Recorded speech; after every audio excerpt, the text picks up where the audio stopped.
Welcome back. Today we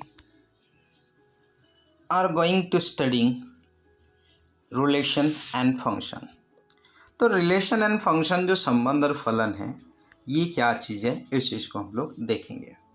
तो सबसे पहले मैं यहाँ पे ये क्या होता है, जैसे आप लोग देखते हैं कि संख्याओं में 4, 5, 4 जो होता है लेस देन होता है, 5 ग्रेटर देन कितना 3 होता है। तो इस प्रकार जिसमें एक संबंध होता है कि कौन किससे बड़ा है कौन किससे छोटा है, तो ये एक प्रकार का क्या कहलाता है, रिलेशन। तो less than, greater than and equals to, ये एक आपका संबंध यहाँ पे कहलाता है। तो धीरे से आगे यहाँ पे टॉपिक को हम लोग क्या करेंगे, बढ़ाएंगे और बढ़ाते हुए यहाँ पे देखने का प्रयास करेंगे कि सबसे पहले यहाँ क्या चीज़ें हैं। तो सबसे पहले यहाँ पे आपको देख रहे हैं कि क्रमित युग्म। क्रमित युग्म मतलब होता है ऑर्डर पेयर। ऑर्डर पेयर कि ए और बी दो समुच्चय हैं और यहाँ पे small a is element of capital A और small b is element of capital कितना बी। तब यहाँ पे क्या है कि ये जो है वो कैपिटल ए का एक समुच्चय है, सदस्य है बोल सकते हो, और ये भी उसका एक सदस्य है। तो क्रमित युग्म मतलब जो क्रम में होगा, तो ये ए और जो बी है वो एक क्रम में होगा, तो इसे आपका क्रमित युग्म कहा जाता है। तो इस प्रकार से ये आपका क्रमित युग्म क्रम के फॉर्म में जिसको लिखते हैं, तो ए को क्रमित युग्म ए बी का प्रथम सदस्य तथा या प्रथम निर्देशांक तथा बी को द्वितीय सदस्य या द्वितीय निर्देशांक कहते हैं। तो ज़्यादा आपको सोचने की कोई ज़रूरत नहीं है। तो यहाँ पे पहले ए को लिखें तो प्रथम सदस्य और फिर द्वितीय सदस्य कोष्टक में हम किसी तरह से भर दें, तो इसे क्रमित युग्म कहा जाता है। अब यहाँ से देखिए दूसरा देखते हैं कि कार्तीय गुणनफल क्या होता है। कार्तीय गुणनफल, if A is element of capital A, B is element of capital B, वही काम कर रहे हैं कि अगर स्मॉल ए जो कैपिटल ए का एक अवयव है, स्मॉल बी कैपिटल बी का एक अवयव है, तब यहाँ क्रमित युग्म जो ए बी का समुच्चय ए और बी का कार्तीय गुणनफल कहलाता है। तो यहाँ से इसे ए क्रॉस बी से रिप्रेजेंट करते हैं। तो जब भी ए क्रॉस बी आपको निकालना है तो इस प्रकार से आपको मिल जाएगा। अगर यहाँ पे जैसे दो से अधिक अवयव हैं, जैसे यहाँ सिंगल अवयव है, तो सिंगल अवयव को सिंपल हम लोग इसी फॉर्म में आपका लिखते हैं। अगर वहाँ पे डबल अवयव है तो डबल अवयव के लिए क्या करेंगे, ये देखते हैं। सबसे पहले अगर a बराबर स्मॉल a1 और b बराबर b1 b2 b3 है, तब यहाँ से आपका क्या हो जाएगा, इनको हम लोग जब क्रॉस निकालते हैं तो एक तरीके से हम एक दूसरे से गुणा करते जाते हैं कि a1 देखिए ये सब क्रमित युग्म में a1 और b1, a1 और b2, a1 और b3, a2 और b1, a2 और b2, a2 और a3, मतलब एक टाइप का एक सेट में हम रखते जाते हैं। तो यहाँ पे उसके जो कुल अवयव होते हैं वो कितने अवयव होते हैं, देखिए 6, 1 2 3 4 5 और 6। तो ये उसका क्या होता है, एक क्रॉस बी होता है। तो क्रॉस को कहा जाता है यहाँ पे कार्तीय गुणन। तो कार्तीय गुणन जब करना है तो एक दूसरे का गुणा टाइप का करना है, पर उसे एक सेट में हमको क्या करना है, रखते जाना है।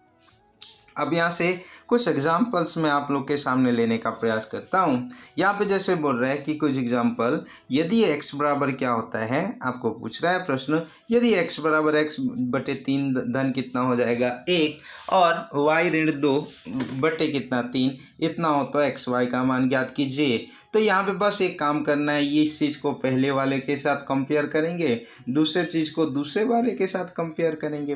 तो ये वाला जो आपका पहला वाला फॉर्म है वो पहला वाला फॉर्म इससे कंपेयर हो जाएगा और दूसरा वाला फॉर्म दूसरे से कंपेयर हो जाएगा। तो यहाँ से आपका इस एक बार ऐसे ही सिंपल लिखेंगे। उसके बाद पहले वाले को जब यहाँ x प्लस आपका क्या है 3 + 1 और बाई 5/3 y - 2/3 इक्वल्स टू 1/3, इसको x/3 - 1 उधर ले जाएंगे, सॉल्व करेंगे, y इक्वल्स टू आपका 2/3 + 1/3। तो इस चीज़ को हम लोग हल करेंगे, 3 कैंसिल हो जाएगा। तब यहाँ पे भी आपका क्या होगा, ये इसको सॉल्व करोगे तो ये आपका 3/3 दैट मीन 1 हो जाएगा इधर, और इधर क्या हो जाएगा 2 हो जाएगा। तो इस प्रकार से आपका क्या हो जाएगा, इसका अपना जो खुद का वैल्यू होता है वो आपका क्या हो जाएगा, आपका x और y। तो वो एक तरीके से इस फॉर्म में आपको दिए रखा था, तो हमको यहाँ पे क्या करना था, उसको आपस में क्या करना था, कंपेयर करना था और वैल्यू उसके निकालने थे। दूसरा नंबर यहाँ पे क्वेश्चन आपको बोलता है, देखिए कि यदि a बराबर 1 2 3 है तो a क्रॉस a का मान ज्ञात कीजिए। तो अब यहाँ a क्रॉस a क्या हो जाएगा, देखिए 1 2 3 1 2 3, एक बार क्या होगा 1 का गुणा 1 के साथ, 1 का गुणा 2 के साथ, 1 का गुणा 3 के साथ, 2 का गुणा यहाँ पे 1 के साथ, 2 का गुणा यहाँ 2 के साथ, 2 का गुणा करना यहाँ पे 3 के साथ। अगला यहाँ पे 3 का जो मल्टीप्लिकेशन है वो आपका 1 के साथ, 2 के साथ एंड 3 के साथ। तो इस प्रकार यहाँ पे ये हो जाएगा। तो देख सकते हैं बहुत ही आसानी से आप लोग एक क्रॉस से निकाल सकते हैं, है ना। अगर g बराबर 7 है, h बराबर 5 4 2 है तो g cross h cross g निकालिए।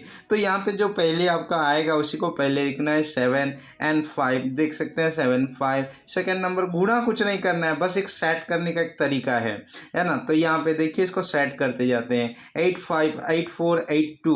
तो इस प्रकार से ये आपका होगा g क्रॉस कितना h क्रॉस g में जस्ट उसका उल्टा हो जाएगा। तो इस प्रकार से क्वेश्चन से आपका क्या होता है यहाँ पे होगा जस्ट लाइक देखिए इसका उल्टा बोलता है। यदि उसका क्रमित युग्म दिया है, मतलब आपको समझना है कि a क्रॉस b दिया है यहाँ पे, तो आपका उसका क्या करना है कि a क्रॉस b जो है कार्तीय गुणन कहा जाएगा। तो उसका क्रमित युग्म निकालिए। तो इसका पहला पहला का इसको ले लो a, उसका पहला पहला ले लो उसका b, मतलब पहले वाले में कितना आएगा a आएगा और b आएगा, a का अवयव हुआ।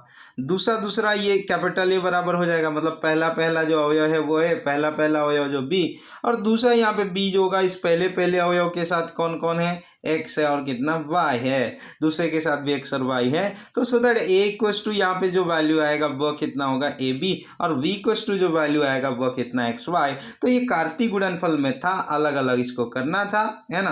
तो इस प्रकार से हम लोग यहाँ पे a क्रॉस b निकालते हैं। तो यहाँ पे एक दूसरा एग्जाम्पल आप लोग के सामने मैं लेने का फिर से प्रयास करूंगा कि यदि a में 3 अवयव हों तथा b जो है इतना है, तो a क्रॉस b में अवयवों की संख्या कितनी है। देखिए इसमें 3 है उसमें 3 है, तो जाहिर सी बात है गुणा कर सकते हैं आप लोग, 3 या 9 अवयव यहाँ पे होंगे। दूसरा क्वेश्चन यहाँ पे होगा यदि a बराबर 1 2, b बराबर 2 3, c बराबर 3 5 हो तो a cross b union c। तो पहले मेरे को b यूनियन c निकालना है। तो b यूनियन c मतलब क्या हो जाएगा 2 3 3 5। तो यहाँ पे 2 3 और 5 होगा, और इस चीज़ को मेरे को a के साथ क्या करना है, मल्टीप्लाई करूँगा। तो a के साथ जैसे ही मल्टीप्लाई करूँगा तो यहाँ पे देखिए इसका क्या होगा 1 1 का 1, और इसका कितना 2 1 और 2, फिर क्या होगा 1 और 3, फिर क्या होगा 1 और 5, फिर उसके बाद क्या होगा 2 और 2, फिर क्या होगा 2 और 3, फिर क्या होगा 2 और 5। ऐसा आपका क्या हो जाएगा यहाँ आंसर आएगा। तो देख सकते हैं यहाँ पे मेरा सॉल्यूशन आपके लोगों के सामने यहाँ पे रखा हुआ है ना। तो यहाँ पे B यूनियन C निकला, फिर यहाँ पे A के साथ क्रॉस किया, है ना। तो यहाँ से हम लोग इसको क्या कर सकते हैं, निकाल सकते हैं। व्हाटएवर यहाँ पे जो भी बोलता है आपको कि आपका B इंटरसेक्शन अगर आपका C भी निकालता है तो B intersection C is 3, A cross B intersection 3, you know A equals to 1 2 and 3, so that 1 and 2 and आपका 3। इस तरीके से आपका क्या हो जाएगा वहाँ पे सिस्टम बनते जाएगा। अब यहाँ पे थोड़ा सा हम लोग देखने का प्रयास करेंगे कि आगे क्या हो। ये इस प्रकार से प्रश्नावली आपको क्या करना है, सॉल्व करना है। यदि x बराबर इतना, y बराबर, तो इस चीज़ को क्या करेंगे 3 के साथ कंपेयर, y को 1 के साथ, and you can find here x and value of x and y। दूसरा यहाँ पे p बराबर आपका क्या हो जाता है कि p बराबर लेट आपका बोलता है कि p बराबर a b c, q बराबर है p क्रॉस q निकालिए, q क्रॉस p।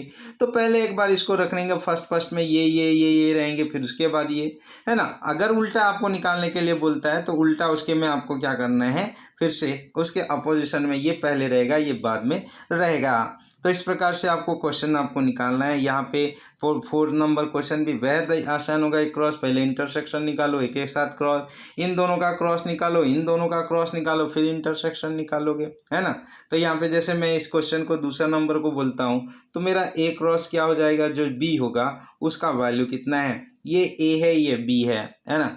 तो ये ए और ये अगर बी है तो आप लोग यहाँ पे देख सकते हैं कि ए में क्या आएगा, देखिए 1 है ना। तो ए में आपका 1 हो गया, फिर कितना 3 हो गया, 1 है 4 हो गया, है ना। आपका 2 है 3 हो गया, 2 है 4 हो गया, है ना। फिर इसके बाद क्या होगा 2 आपका 3 है 1 हो गया, 3 है 3 हो गया, मतलब 3 और 3 एंड 3 एंड कितना 4। तो यहाँ से देखिए आपका कितना होगा 1 2 3 4 5 और 6 डिजिट यहाँ पे हो जाएंगे, दोनों गुणा हो जाएगा। ठीक उसी तरीके से अगर हम लोग इसका दूसरा पहलू लेने का प्रयास करें कि उसका एक क्रॉस सी निकालना है, तो ए क्रॉस सी निकालना है, तो यहाँ से क्या हो जाएगा, है ना। तो ए क्रॉस सी जैसे निकालोगे तो यहाँ पे देखिए 1 और 4 होगा, 1 और 5 होगा, 1 और 6 होगा। तो 1 और 4 एक ही चीज़ कॉमन होगा, 2 और 4 यहाँ पे कॉमन होगा। तो उसके बाद आपको अगर अदरवाइज आपको अगर इंटरसेक्शन निकालता है तो फिर दोनों में देखना कि कौन सा जोड़ी जो है दोनों में होगा, है ना। दोनों में जो होता है वो इंटरसेक्शन होता है, और जो सब में एक एक बार आ जाता है ना, जो एक एक बार सभी में आ जाता है उस चीज़ को हम लोग क्या कहते हैं, यूनियन आपका कहा जाता है। तो इस प्रकार से आप लोग ये क्वेश्चन को सॉल्व करेंगे, है ना। साथ ही साथ यहाँ पे ए क्रॉस बी क्रॉस ए ऐसा निकालना है ना। तो पूरा भरा प्रश्नावली है यहाँ पे। यदि यहाँ पे बोलता है कि ए में 2 समुच्चय NA बराबर 3 NB बराबर 2 है ना। तो यहाँ से क्या बोलता है कि ए क्रॉस बी में हो तो ए और बी का मान आपको ज्ञात कीजिए। तो टोटल बोलता है कि यहाँ पे NA में 2 और इसमें 6 अवयव हैं, जबकि यहाँ पे 1 2 3 अवयव दे दिया है, ठीक है। तो यहाँ पे 3 दे दिया है, तो यहाँ पे मेरे हिसाब से यहाँ पे X Y और एक आपका Z हो जाएगा, और दूसरा में 2 अवयव है, मतलब एक और क्या हो जाएगा, 2 हो जाएगा। तो इस प्रकार से ये आपका ए होगा, क्योंकि फर्स्ट वाला ए होगा, और सेकेंड 1 and 2 and 1 है, मतलब जाहिर सी बात है उसके आधे चीज़ों को लिखा है, तो पहला वाला XYZ और दूसरा वाला ए भी आपको कंपेयर करना है। तो इस प्रकार से आपको निकालना है ये पूरा प्रश्नावली। यहाँ पे बोलता है कि a cross b not a b cross a, एक ऐसा करेंगे उल्टा करेंगे तो बराबर नहीं होगा, जाहिर सी बात है। यहाँ पे 0 और 1 होगा, लेकिन अगले वाले में 1 और 0, तो याद रखिएगा ये दोनों आपस में इक्वल नहीं है, बिकॉज 1 and 0 में पहले 0 है, बाद में 1 है, और इसमें उल्टा है। तो इस प्रकार से ये आपका क्या होगा, 9th नंबर का क्वेश्चन है ना। तो इस प्रकार आपको 10th 11th 12th, है ना, आप पूरा प्रश्नावली को यहाँ पे आसानी से बना सकते हैं। यहाँ डराने का प्रयास कर रहा है कि P क्रॉस P, तो यहाँ डरना नहीं है, आपको एक बार P क्रॉस P निकाल लेंगे, जो भी आपका लेंगे, है ना। तो उसमें ये 1 और 2 है ना, और फिर क्या हो जाएगा 1 और कितना है 2 है। जब इस चीज़ को आप लोग क्या करेंगे, सॉल्व करेंगे, तो एक बार क्या हो जाएगा, एक बार आपका सिंपल हम लोग गुणा कर देते हैं, है ना। तो सिंपल गुणा करेंगे तो 1n क्या हो जाएगा 1n क्या होगा 2n क्या हो जाएगा 1, और 2n क्या हो जाएगा 2 हो जाएगा। फिर यहाँ पे देखिए P क्रॉस P ऐसा करना है, तो P क्रॉस P करना है, तो फिर इस चीज़ को 1 and 2 ले लीजिए। फिर उसके बाद इसमें बड़ा कोष्टक लीजिए, है ना। तो 1 1 ऐसा आपको करना होगा, 1n कितना 2 आपका, फिर क्या हो जाएगा 2n, ऐसा करके इस चीज़ का एक का गुणा इसके साथ आप लोग करेंगे तो 3 डिजिट आएगा। जैसे 1 1 1 है तो पहला यहाँ 1 1 और 1 ऐसा करके आपका आंसर आएगा। तो बस एक बार और आपको गुणा करना है और उसके प्रश्नावली को बनाना है ना।